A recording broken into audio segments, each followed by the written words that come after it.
Hoje eu queria focar, e a partir dali ampliar analiticamente, né, comparando com as notícias que eu fui encontrando hoje aqui nos jornais, o artigo do ex-presidente da República, Fernando Henrique Cardoso, era publicado no Estado e também no Globo, né?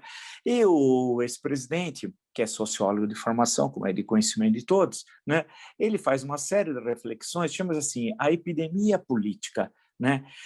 E aí ele faz uma série de análises sobre a situação que nós estamos vivendo, os graves problemas econômicos, a questão da saúde pública, né? E diz ele, em certo momento, faz questão de ler para a gente, a partir dali, buscar uma reflexão. Os mais inquietos só veem uma saída, um impeachment. Eu, que já vivi de perto dois, sou cauteloso. É alto o custo político de uma intervenção congressual no que foi popularmente decidido. Às vezes, não há outro jeito, continua o ex-presidente, mas tal desiderato depende mais das ações ou inações de quem foi eleito do que, como comumente se diz, da vontade política. É melhor ir devagar com andor. Aí eu acho que o artigo é muito interessante, acho que tem algumas questões para serem pontuadas, né? Primeiro, o presidente faz comparação entre dois processos de impeachment e diz que o custo político é alto. Depende, eu acho que cabe ir a história, né? Primeiro, em 1992, quando o impeachment de Fernando Collor, o custo político foi baixo, não foi alto, ao contrário do que diz o ex-presidente. E por várias razões, e o ex-presidente era senador, participação ativa, inclusive vai fazer parte no novo governo de Itamar Franco, primeiro como ministro das Relações Exteriores, depois como ministro da Fazenda, né? E aonde é gestado no governo Itamar Franco e implantado o Plano Real. Itamar Franco conseguiu fazer um governo de união nacional, e aí deve-se a habilidade política de Itamar Franco e ao republicanismo de Itamar Franco, né, de entender o momento histórico que estava vivendo, né, e de construir um governo de união nacional, mas tendo coerência, não sendo um saco de gatos. E isso que ele fez. Só teve na oposição a Itamar Franco, vale destacar, Antônio Carlos Magalhães e o PT, somente. E o governo Itamar Franco foi um governo que conseguiu obter isso numa situação econômica de inflação anual de 4 dígitos. Vocês não ouviram errado, especialmente os mais novos, de 4 dígitos. E foi tão eficaz que o Fernando Henrique Cardoso, ministro da Fazenda, acabou sendo eleito presidente da República e toma posse a 1º de janeiro de 1995. Então, é diferente do que ocorreu com Michel Temer. Aí, nesse sentido, é necessário pontuar novamente em relação ao que diz o ex-presidente no artigo do Estado do Globo, porque o Michel Temer não era um Itamar Franco. E curioso, um fato importante, Itamar Franco era visto como um sujeito birrento, né, muito fechado, né, que não gostava de fazer articulações políticas, é o que se falava assim, na linguagem comum, né, pelo jeito dele de agir. E, na época, inclusive, ele estava sem partido político, quando assume a presidência da República. Ele tinha se desligado do PRN já há alguns meses, do Partido Reconstrução Nacional, que era o partido de Collor, do qual ele concorreu à presidência em 1989. Mas conseguiu fazer essa hábil articulação política. E o Temer, ao contrário de Itamar, era considerado um hábil negociador ali na Câmara dos Deputados e fez um governo muito ruim.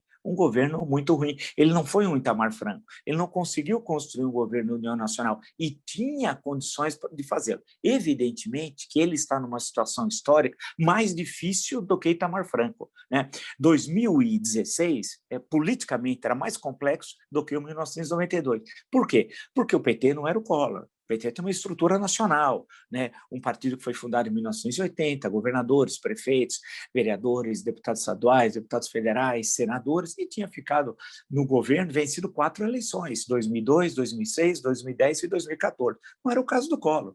O Collor era um outsider, né? Não tinha partido político efetivo, não tinha presença na sociedade, não tinha presença em todo o país. Então, era uma situação, reconhece, mais difícil Temer em 2016 do que Itamar em 92. Mas, enquanto Itamar buscou construir esse governo nacional, o Temer prometeu e os dados, os arquivos, tanto que nós temos hoje na internet, mostram isso com muita facilidade, né? Ele prometeu um ministério de notáveis, os melhores, tal, e entregou um ministério de G10. E todo mundo sabe o que aconteceu no governo dele, né? Aqueles episódios patéticos, basta ver o rapaz que na Rua Pamplona, em São Paulo, deu aquela corridinha, por sinal, o rapaz que está sumido, Rocha Loures, ninguém apurou nada, e para quem era aqueles 500 mil reais? Não era para ele, vocês se recordem, quando ele devolveu a pasta da Polícia Federal, faltavam 35 mil reais. Lá estavam somente, entre aspas, 465 mil reais. 35 devia ser, presumo eu, tenho direito a inferir, né? Isso, a comissão dele, de 35 mil. E eu pergunto, a torcida do Flamengo, do Ibis, perguntamos o seguinte, para quem eram os 465 mil reais?